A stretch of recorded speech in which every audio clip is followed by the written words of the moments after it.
Frank Abagnale adore Bâton Rouge. La ville est à taille humaine. Il est facile d'y rencontrer des gens et de nouer des relations. Frank s'est installé chez John et Charlotte Parks, les parents de Paula, la belle hôtesse de l'air avec laquelle il rêve de sortir. Chez les Parks, Frank vit comme un coq en pâte. Il est nourri et logé. Charlotte fait ses lessives et repasse ses chemises. En échange de cette hospitalité, Frank offre parfois des fleurs à Charlotte où il invite le couple à dîner en ville. Le dimanche, il les accompagne à la messe. C'est là qu'il fait la connaissance du révérend Earl Underwood, un homme bienveillant, toujours prêt à aider son prochain.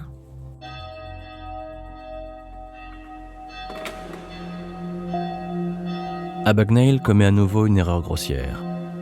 Il prend la gentillesse du révérend Underwood pour de la faiblesse et de la bêtise. Comme Paula, le pasteur devine que quelque chose cloche dans les histoires que raconte Frank. Un coup de fil à l'antenne de la TWA à la Nouvelle-Orléans lui confirme qu'Abagnale n'est pas pilote de ligne. Quand des chèques contrefaits sont encaissés dans une épicerie voisine, le rapprochement est vite établi.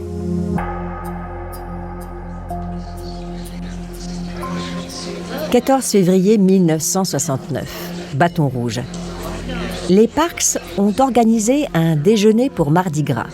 Quand le révérend Underwood le prend à part pour lui parler d'une chose délicate, Frank sait que le pasteur a tout deviné. Les chèques qu'il a volés dans le carnet de John et Charlotte en prenant les derniers de la souche pour que ça ne se remarque pas.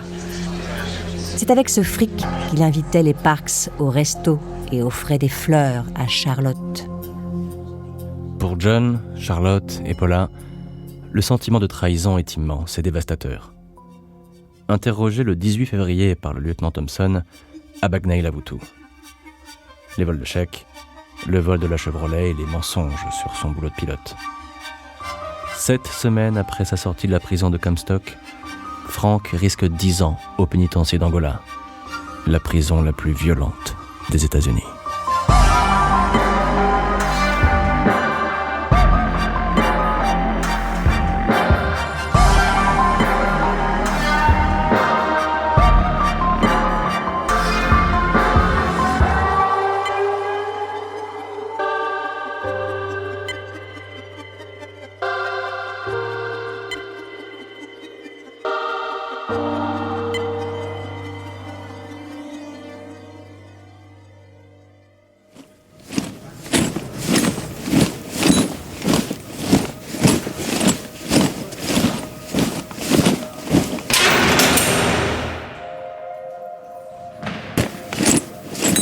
« 19 février 1969. Quand le révérend Underwood apparaît derrière la vitre en plexiglas du parloir, Frank se dit qu'il a encore une petite chance de s'en sortir. D'une voix étranglée, les mains jointes et les larmes aux yeux, il supplie le pasteur. « Je suis désolé de vous avoir menti, mon père. Je ne voulais pas faire de mal. Je sais que j'ai des problèmes et que je dois les soigner. Cela fait 5 ans que je cherche de l'aide. Je me sentais perdue. Je vous en supplie, aidez-moi. » Alertée, Paulette Abagnale écrit au révérend Underwood. À son tour, elle le supplie d'intervenir en faveur de son fils. « Il est malade. Il a besoin d'être soigné. L'enfermer ne lui apportera rien de bon, » affirme-t-elle dans ses lettres. Une commission d'experts psychiatres se penche sur le cas d'Abagnale et le juge saint d'esprit. Impossible de plaider la démence pour échapper à la prison.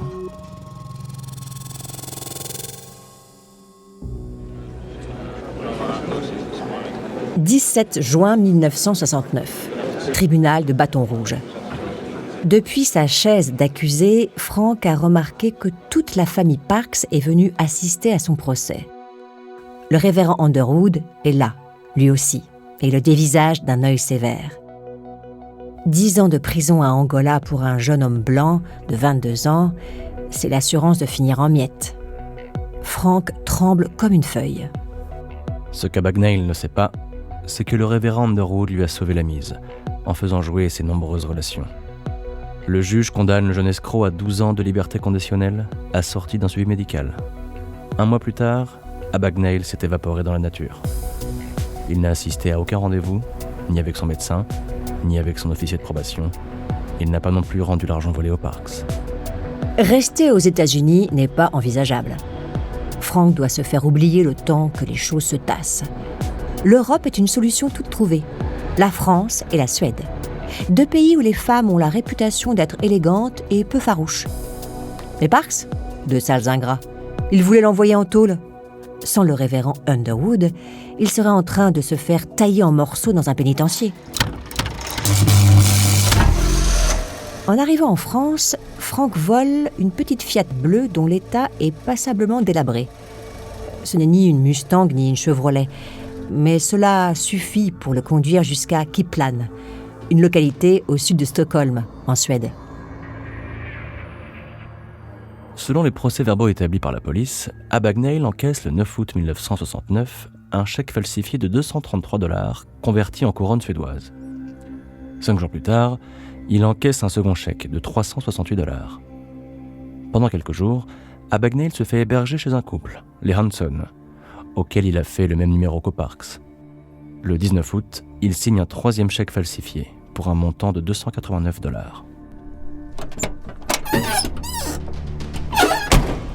Depuis que Frank a quitté la France, l'idée lui trotte dans la tête. Cette Fiat bleue toute pourrie n'est pas une voiture digne de lui. Il mérite mieux que ça. Près de chez les Hanson, il a repéré un garage qui propose des réparations et des véhicules d'occasion. J'ai un problème avec ma voiture. Je crois qu'il faut que je change les pneus, explique Frank. Peut-être qu'elle a besoin d'une bonne révision, admet le garagiste. Elle n'est pas en très bon état. Sur le parking devant le garage, Frank avise alors une Volvo d'occasion qui a l'air comme neuve. Elle lui plaît, il la veut. « Est-ce que je peux l'essayer avant de l'acheter ?» demande-t-il. « Pas de problème. On est vendredi, je la teste ce week-end et lundi, je vous verse l'argent. » Confiant, le garagiste accepte. Il fait signer une décharge à Frank après avoir pris son identité. 3 jours plus tard, Abagnale et la Volvo se trouvent sur un ferry, à destination du Danemark, direction la France. Toujours selon les rapports de police, Frank Abagnale se fait arrêter à Montpellier pour escroquerie et vol. Il est condamné à 4 mois de prison le 3 octobre 69 et incarcéré à Perpignan. Il est libéré le 9 janvier 70, en parfaite santé, bien que dans son autobiographie, il affirme avoir été affamé au point de perdre 40 kilos. Avant de continuer cet épisode, nous voulions vous remercier pour votre écoute. Si vous voulez continuer de nous soutenir, abonnez-vous à la chaîne Bababam Plus sur Apple Podcasts. Cela vous permettra une écoute en avant-première et sans interruption. Ou bien écoutez ce message de notre partenaire, sans qui ce podcast ne pourrait exister. Ne partez pas, on se retrouve tout de suite.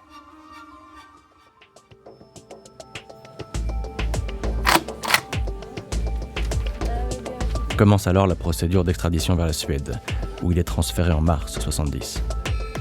Le 26 mars, il est condamné à 2 mois d'emprisonnement pour escroquerie et interné à la prison de Malmö, en attendant d'être renvoyé aux États-Unis. Sa peine purgée, Abagnale est expulsé comme l'escroc de bas étage qu'il est. Dans son autobiographie et dans les conférences qu'il donnera 10 ans plus tard, Frank présente cet épisode de sa vie sous un éclairage beaucoup plus glamour.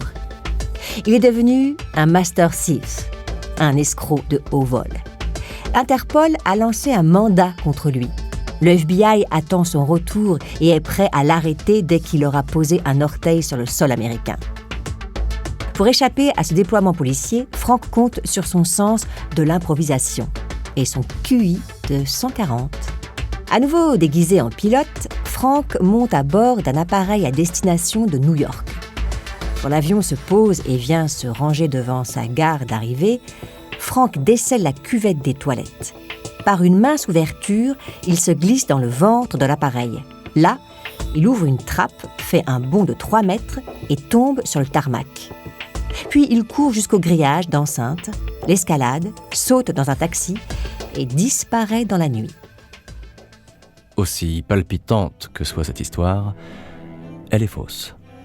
Des ingénieurs en aéronautique, interrogés sur cette évasion formidable, ont montré qu'il était impossible de déceler les toilettes et de se glisser dans la soute de l'appareil.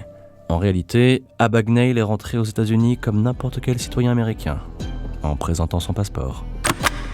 À l'époque, les fichiers judiciaires des États et ceux des agences fédérales ne sont pas centralisés. Les douaniers de New York n'ont pas accès au casier judiciaire de la Louisiane. À partir de la fin juillet 70, Frank se met à tirer des chèques falsifiés sur le compte de la compagnie Pan American Airlines. Le manège dure jusqu'au milieu de l'automne, tandis qu'Abagnale sillonne le pays sans réel but précis. C'est seulement à ce moment-là que le FBI se met sur sa trace.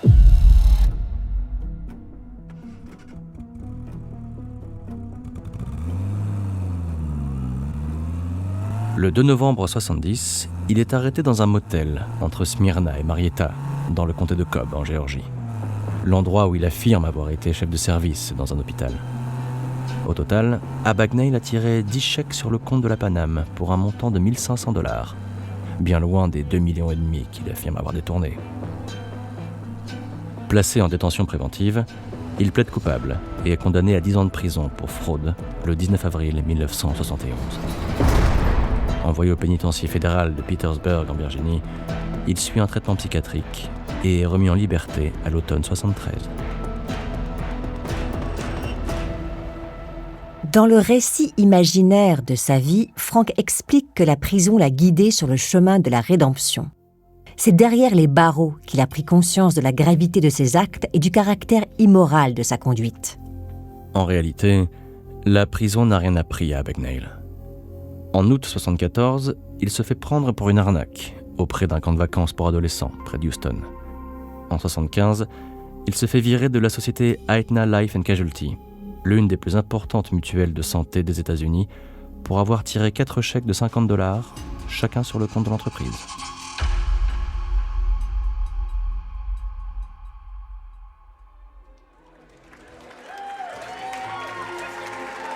C'est en 1976 que la vie de Frank prend le tournant qu'il attendait. Sa rencontre avec Kelly Webbs, une jolie blonde qu'il présentera pendant des années comme sa secrétaire, va le métamorphoser. Kelly Webbs fait comprendre une chose simple à Frank. Plutôt que d'arnaquer les gens, autant les convaincre de vous donner eux-mêmes leur fric. Et pour écouter son histoire d'escroc repenti, ils sont prêts à payer. De gagne petit, Frank devient un arnaqueur avec pignon sur rue. En avril 1976, il crée une société Abagnale et Associés, installée à Uvalde, au Texas. Il fait imprimer une plaquette de 16 pages résumant les grands exploits de son passé et présentant les clients qui ont fait confiance à son expertise. Son CV subit un ravalement complet. Frank affirme avoir donné des conférences à la fac de droit de Harvard, au département américain du Trésor, à la Chase Manhattan Bank, chez Exxon Oil, au département de la police de Los Angeles, et même à Scotland Yard. Plus c'est gros et plus ça passe. Et quitte à voir grand, autant voir très très grand. Dans la plaquette qu'Abagnale distribue à chaque conférence, le récit de sa vie fait penser au film The Great Impostor, sorti en 1961, avec Tony Curtis dans le rôle principal. De là à dire qu'il a pompé le scénario, il n'y a qu'un pas. Mais l'escroc pense à tout. En fait, c'est le film qui est basé sur sa vie à lui. Personne ne songe à vérifier qu'en 1961, Abagnale avait seulement 13 ans. Plus tard, il affirmera qu'il a tourné dans des séries télé comme Hill Street Blues, MASH et L'amour du risque. Car s'il y a une chose qui fait rêver Frank, c'est Hollywood. La vie qu'il s'est inventée possède tous les ingrédients pour faire un livre, mais aussi un film. Avec Dustin Hoffman, par exemple. Frank est certain que le comédien rêve d'un rôle aussi formidable. En attendant, Frank se contente de petits cachets. Des interventions à 200 $ plus les frais dans des cantines de lycée, des petites salles surchauffées et des dîners bon marché. Bien que cela ne soit pas dans sa nature, Frank tente de se montrer patient. Il est convaincu qu'un jour la chance va lui sourire, que son téléphone va sonner. Et effectivement, un jour de 1977, le téléphone de Frank sonne. La chaîne NBC a repéré un article paru dans le journal de ULD, relatant les exploits de Frank. Il serait un candidat épatant pour l'émission jeu To Tell the Truth.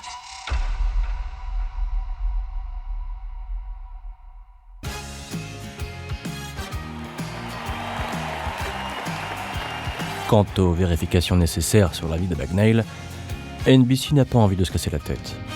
Après tout, si la presse en a parlé, c'est que le boulot a déjà été fait. Et puis l'histoire est tellement incroyable que la chaîne n'a pas envie de manquer l'occasion. Que tout cela soit vrai ou pas, est-ce si important ? L'essentiel est de faire de la bonne télé.